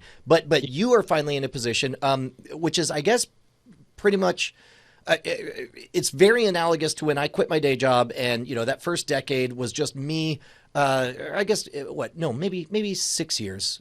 Yeah, the first 6 years was just me solo on the road, and it's super taxing doing all the things, doing your own Photoshop, your own design documents, your promo, you're carrying all the luggage, you're setting everything up yourself, you're training somebody at each gig each time, and that first year where I had the idea of getting an intern and taking someone on the road was transformative in terms of, like, not just that it made the job easier, although it certainly did that, but it also made the show so much better because you're able to specialize, right? Where it's like, oh, I don't worry about moving that stuff. I worry about setting up the tech, and we're able to set up at half the time, and that opens up an hour to that normally was spent just barely trying to get set in time, and instead now here's an hour where I get to go through lighting cues with the people on there, and all that extra time yields itself and be like, oh, we could create extra content. We could start doing these Brian Brushwood on the Road webisodes and learn how to do all that.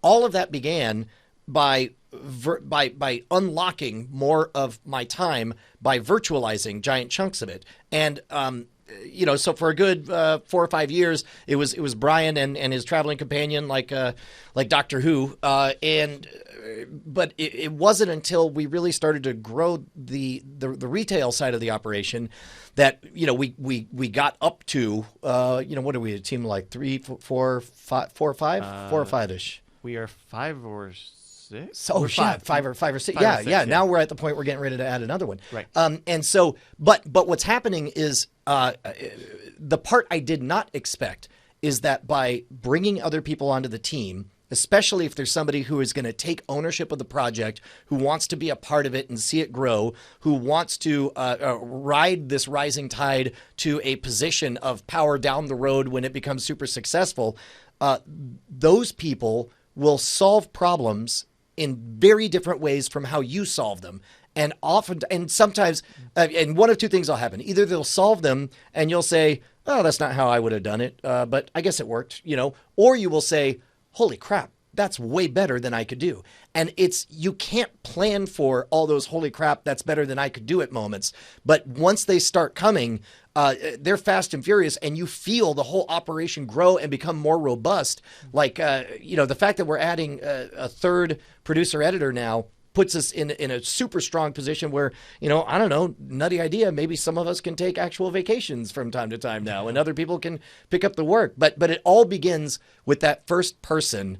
And so if I would be curious, Bryce, to hear your advice for Justin for how to look for a person, or like, because you were a special case in that you were born of Chat Realm, born of Diamond Club. You came out for South by Southwest, and I instantly gave you a motivational speech, which is what I love to do for everyone. That's right. And I said, like, you just got to make something happen. You keep doing the same thing you do, you're going to get the same results. And then I got an email version of that a few months later. Yes. Yeah. And then one day I show up, and then Bryce is just here, and he's like, yeah, I moved here. And I was like, oh, I hope you didn't think I had a job waiting for you. He's like, no, I'll figure something out. And then as soon as we were able to, we were able to get Bryce on. But you had also had people before. The Sure. idea was growing the pie to afford Bryce at that point. Correct. Yeah, correct. yeah. But anyway, so So- what was going in your head as somebody hungry to get into that?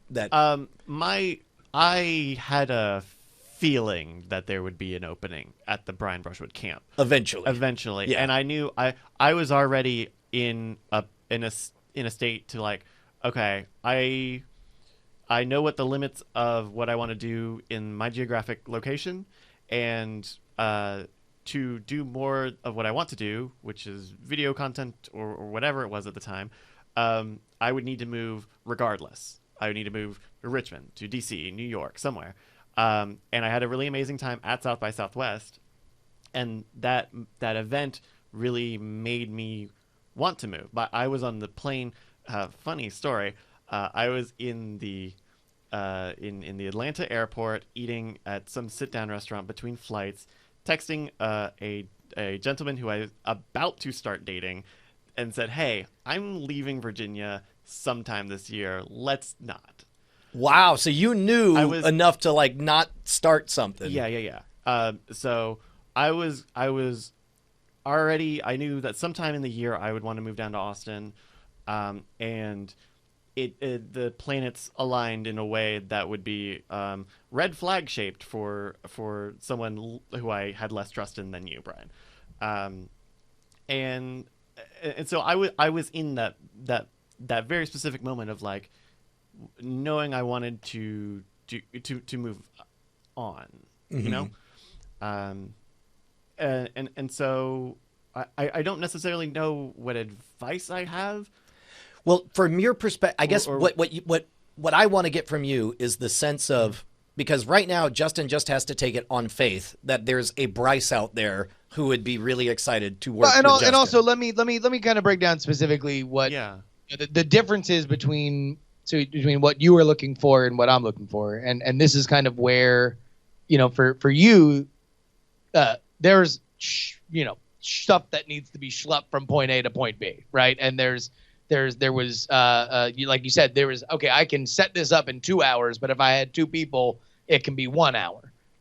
For me, there's a lot of stuff that I can do what I'm doing by myself, and I can continue to do more stuff, but I'm at the point now where I've noticed with some of the One Mic podcast and everything, not only am I not really growing things because I don't really have time to do it, especially because I've kind of doubled down on expanding the content, because it's like, okay, I'll just work more, but that means that I can polish less, and it certainly means that I've got less, from doing, all of you guys know from doing this, it's like when you're done, you kind of need to unplug. Like there's not a lot of okay, I'm done, cool, let me get all this other busy work done of like creating graphics and creating overlays, and like, oh, I should really email this person for a promotional opportunity, or I should really follow up with this person to be a guest, or I should really brainstorm the next big multi episode bit or goal, or or write something, whatever it is, right? Like it's like show, and I can do that, and I can do fine, but I can't really grow. And if I want to be ambitious beyond it, like with like the card game, where it's like now we have a compressed timeline. It's time to kind of get to work and roll up the sleeves and get this thing done and out the door in the best way possible. That would normally mean the rest of it is suffering, and even travel. The idea that I had a great email from somebody the other day, I think it was Hot Beverages, who was like, hey, look, when you're away, if you're stressing about not having new content streamed, why don't you have pre-recorded stuff that, streams at the time, and you can just maybe hop into the chat room and it'll be some kind of simulacrum of a live fun experience, so people don't break the habit of coming to your channel or coming to your destination every day. And it's like, man, that's great. But when do you do that? When I'm going to do it. And also, if I'm a one-man band, like, unless I'm sitting down and hitting play and then chatting along with it, which might as well be me doing something live, like then I can't really do it. So what the questions that I have now are, is it worth it for somebody to be local? Can I have somebody do it remotely? What is a fair price? You know, this is definitely a part-time gig, at least what I'm looking for right now. I'm not really looking for anything full-time, but, you know, I think the right person, if the relationship works, certainly, if the money's there, then there's a lot more opportunity that I can immediately chart out. But I think you're right. The larger question is, you know, do they need to be here, and what kind of person do I need? You Well, know, I think it goes down to what more specific and like regular things you would be looking for someone, right? Like you mentioned things like overlays, and I think you mentioned on the jury show like someone to kick your butt to get emotes and stuff done. A lot of like little one-time things that are on your plate, and it's like, are they kicking your butt every 20 minutes to get something done? Are they no. like it sounds like a lot of that can be virtualized, but you know. So yeah, I think, you know, there's like, and again, this is stuff that I don't know about myself. Mm-hmm. Like I don't know, I do not know who I need.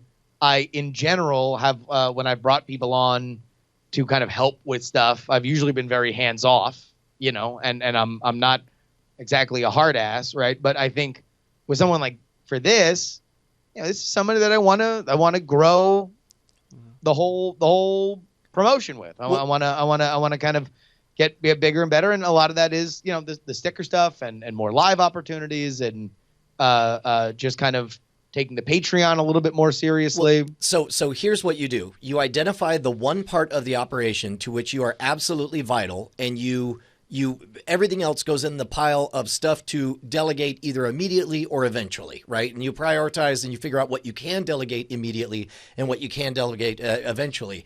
Really, you only have two things that you are absolutely vital to: showing up for podcasts, being on screen. There's no way to replace you, although you can reduce the burden a bit. You know, like for example, you know, the shows are better now that I don't switch. Now that I'm focused entirely on finding that next line, and our comedy rhythm on Night Attack is so much better. So even what I would have thought was I was irreplaceable to, Night Attack is I switch the show and we make jokes. But now the show's better. That was a traumatic separation. Sure. I mean, and it forced me to grow, and it forced both of us to establish new rhythms, and that's why the show is much more approachable now than it used to be. But you know, stuff that you don't ever have to do, as soon as you can delegate, you should. You've like, the good news is you already have Carter making new designs for you're not the one drawing the stickers. You're not the one designing the stickers. You have someone designing the stickers, right? Yeah. Now somebody else gets to also be in charge of having the print runs, finding the cheapest ones, having them shipped over there, bundling them up into envelopes. All of that happens, and you just know it happens somewhere, right? Scheduling, also the same thing. Now, here's the thing. You can find somebody who maybe needs a nominal amount of money to make it worth them to get started, but you can explain, look, I strongly suspect, like, here's where we're at on Patreon. Here's where we're leveled out at this point. I suspect there's more out there if I go on other podcasts, but I will never take the time to schedule that. I will never make that happen. But a side effect, if somebody, you know, told me you have a 3:30 appearance on this, you know, CNN podcast or whatever, like, once that happens, this will all grow. So I am willing to cut you in, you know, let's say it's 20% of all growth, you know, full stop, over these numbers. These are the baseline numbers. This is established. This is what I can do on my own. Beyond this, how would you like, you know, a cut of all the action above this, right? Something very incentive based. Yes, exactly. Something that gives them ownership and autonomy and says you are now helping. You know, I always think of the metaphor of a spaceship. Like, I've been piloting around in a one-person X-wing, and there's only so much I could do. Now I've upgraded to this Corellian freighter, and I need a co-pilot. You know, it's still my ship, but you will get a piece of all the action that happens above. You know, because we have the increased cargo capacity. Well, I would say as like a middle step between those two things, because that's a very large commitment, and Sure. that is something that requires a lot of trust. Like I bet you have jobs on on your wish list right now, Justin, that you would love, that are very concrete one things that you would like somebody to do, whether it's an overlay, some graphic, an edit. Bryce, I'm glad you mentioned it because I do have that. I actually spent today going over what I would immediately think to need, and the hours that are assigned to it. Yeah. And it's like collating emails for the doc, right? Like scheduling guests and promotions, generating or commissioning art assets for stickers and like promo stuff. Like I haven't updated the album art ever on anything that I've ever done, right? So I would say take those things and either as individual tasks or you have an idea of how many hours they should be as some sort of denomination of hours, and say, hey, I've got 10 hours of work. Who will do this for X price? As a mercenary, you're marking out these things that you want so that you actually get a first person view of what someone could do, and almost certainly they'll all be remote. What people can do for these various tasks. And one thing you could do is, in many ways, what you hope for is to find the right one and to get married to them forever, and to have them always be a part of the operation. But you can start by dating, and one of the ways to date is to have it be a limited engagement. Like, look, this is what I need done. All I ask is, let's plan to do this for 3 months. I can absolutely guarantee you to pay you this much for 3 months. At the end of 3 months, let's see how it's going from there. And you can tell me what duties you're able to accomplish and what would help you. And, let's just hop in and get started. You want somebody who the biggest thing out of everything that you want to look for, the one thing that matters more than anything else, is somebody who, when given a task or when upon coming to a task, takes the ball and holds it, not somebody who kicks it back to you, not somebody who says, well, you didn't tell me to do that. Like that's a no. That's it's like that displays a fundamental misunderstanding about the partnership that you want to engage in. Because as they say, your executive assistant today is your COO in 10 years, right? And so if you're going to build a bigger operation, you want somebody who is fine doing the little things now, but wants to be part of a growing operation so that they can have a good place by virtue of investing in you early. Mm-hmm. All right, now here's the big question. Sure. So I mentioned this on the Jury podcast. I'm going to mention it on the Politics podcast tomorrow, and I'm going to see who gets in. But Bryce, as somebody who has gone through this, and Brian as somebody who was hired for this, how much would you value somebody who is aware of the product, right? Like would I rather, because I got a lot of immediate emails from a lot of very familiar names and faces and people that I love dearly, but what I don't know is how much that's worth.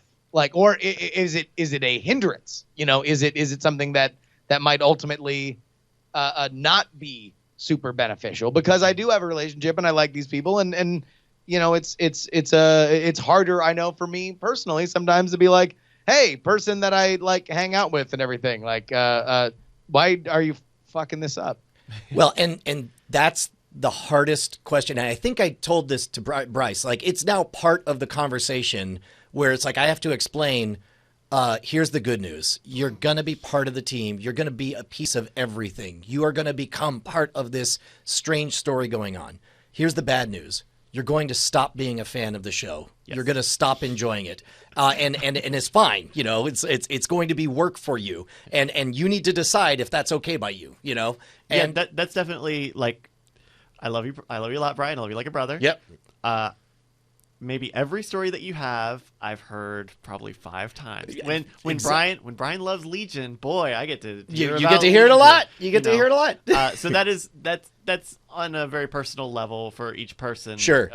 And the amount of exposure, right? If they're not editing your shows necessarily, if they're not switching your stuff, you're gonna have a different amount of exposure. Well, and it was the same thing even when I was touring on the road. It didn't matter what person it was. It didn't matter how good of friends we were.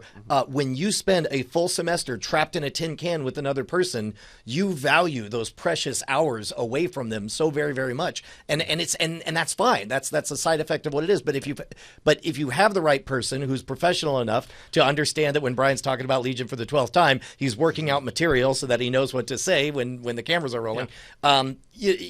Then that's the important thing. So I have tried bringing people in from the outside. I have tried promoting from within. I would say right now, man, I've had success both ways. So I'm going to say I'm not going to worry about it because Captain MG had just like a casual fan vibe about him, and he was fantastic. Yeah. And I think if there's like picking out emails or voicemails or whatever, like I think that's something that can be a learned voice if you feel that they have just a passing knowledge of it, right? Yeah. Like before I started, I listened to Cord Killers every once in a while, Right. But like now that I am like in it and you get to hear it a lot. but it's a learned thing of like, okay, so this is the sort of thing that they look for. I keep an eye out for this, and that leads to like, hey, I can contribute directly to the show in this bit or whatever. Like some of that stuff is learned. I would say it's not a huge issue if they're only tangentially, or if they're a fair weather listener. Yeah. It's always great to have someone who's a total advocate. Don't get me wrong. Right. Yeah. But I mean, it definitely seems like now, at least, and because I've been friends with Brian for a while now at this point, and I've seen the different shades of the Brian Brushwood Bizarre Magic staff kind of come and go. But it seems like now you've got, like the core of the explosion for your retail and a production presence were three people that came from within Chat Realm. It was Bryce, John Tilton, and what's his butt? Yeah, whatever. and Rant. and Rant. and Rant, who literally now only just comes into the chat room to troll every. But those are people who knew the product very, very well and were ambitious, knew what they could latch onto, and even in Tilton's case was away, right, and then kind of found his way back, realizing like, oh, okay, wait, no, there's an opportunity here. Well, and more. Well, I guess I don't want to speak for John, but it's like he ended up picking up a business that I wouldn't say retail or having a store would necessarily have been in your wheelhouse before Scam Stuff. Right.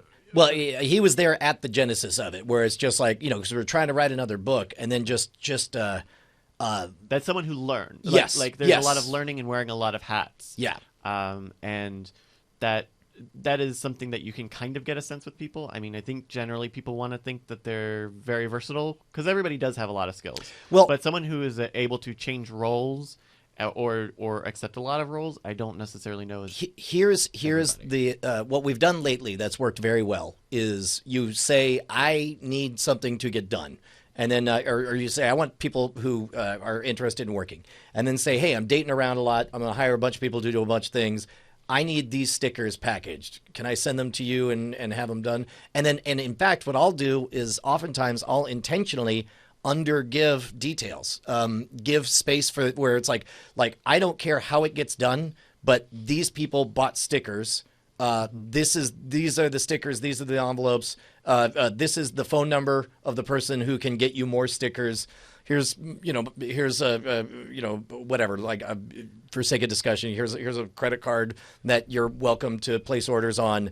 Make the thing happen. And then, and the more autonomous that they're able to operate and the more that they're able to do it and get right, because you'll find out real quick if somebody's just continually kicking it back to you, then it's like, well, this is somebody who's not taking the ball and running with it is probably not the best person. Well, I guess the only other question then that I would have is base pay. Just that little bit enough, to make something happen, initially, and this is just my trying to think through it. Never done this before, so tried to calculate the hours. And but the only reason why I even thought of that is because that's the first thing that Ashley told me, and she's like, well, can I count up the hours? And then I'm like, okay, well, now I count up the hours. I know how many hours that just by looking at eyeballing this by a month, what it should take. So well, and here's the other thing: if you have somebody California minimum wage, and then I'm like, okay, well, then how much above that makes it worth it? But right? but here's the thing: is you got to remember that if somebody's working remotely, you don't have to factor in California minimum wage at all. Like I'm not saying that that's I legally have to do anything. I'm just Sure. trying. That was the only thing I could think of. That's like if someone's like, this is low, I could be like, that's minimum wage, you son of a bitch. Yeah. I'll confess I didn't do a lot of freelance stuff before. I mean, I previously came from a salary job out of college, so I had very little freelance stuff. But I would say I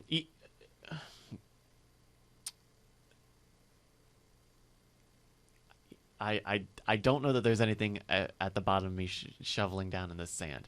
But try to, if it was you, Justin, like, if you spent X hours on a project, like, what would make it worth your time? I mean, that's the problem. Is I'm the worst with this. Like, Yeah. I literally and Brian and I have talked about this. Like, we just have that just go and do it disease where it's just it's embarrassing what I will do money wise.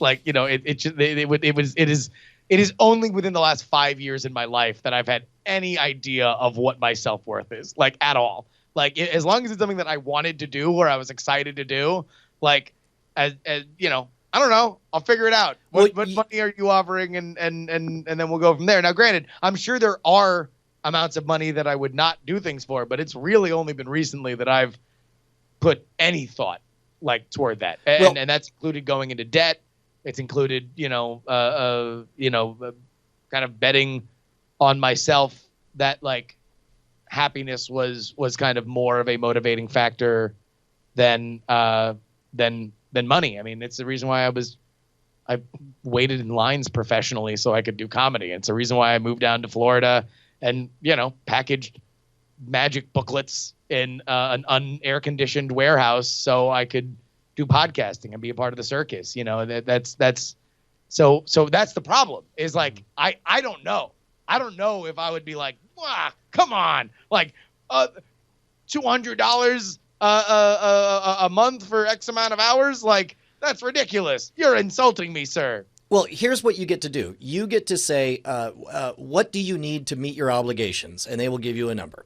And then let's say that number is lower than or higher than you have budgeted, because you could right now decide at the high end I could do this, at the if they're amazing I could do this. And keep in mind you can always give raises. You can give raises very, very quickly. As soon as you see that it's working out, you can give a raise. And in fact, that's my favorite thing to do is to just surprise us one day. Hey, charge me more next time. Yeah, exactly. In fact, I started using the bad news bro meme where it's I'll get an invoice and I'll send back bad news bro. That's the old rate. The new rate is higher. But let's say they want more than you can afford. Then you can say, well, I budgeted it out, and especially in these early days, I can't afford more than let's say it's $50 a day or whatever. It's I can only do $50 a day. I don't expect you to make that a full-time gig for that, but how much can you get done for that amount? Because then it's you're yes-anding. It's well, because you can raise the price and they can reduce the time commitment, and then say well, what are some things that we could take off the table that would make it to where it's worth it for you to do at this level, with the understanding that if this works out, I want to keep paying you more and more as everything grows. But we're just at this baseline level, and this is the first time we've been able to hire someone. And again, you have a powerful tool in knowing a concrete list of things that you want to do and how many hours you think. You're basically saying, these X hours, what would be your rate on that? Right. Even as a potential starting off point, that's. By the way, FitShip29 says $50 a day part time isn't bad. Well, you're right because I'm not doing it. I'm not gonna do it. But yeah, I mean, I think, especially starting off piecemeal or job based, before you get into terms of necessarily a salary or dedicated part time thing, will give you a better toe in the water. Yeah. Man, we got to get ready for Night Attack. So, real quick pick. If you missed it, too bad on you. But Rick and Morty was awesome. Watched episode 1 of season 3 over and over and over again. It's out there somewhere. That'll be my pick too. I loved it. I thought it was great. That'll also be my pick. Yay, Rick and Morty! Woo. All right, For guys. 100 years. It's been after. Awesome. Dude, 30 minutes on the nosy. All right, give me. 32. Yeah. Oh no, 32. Rick and Morty. Link.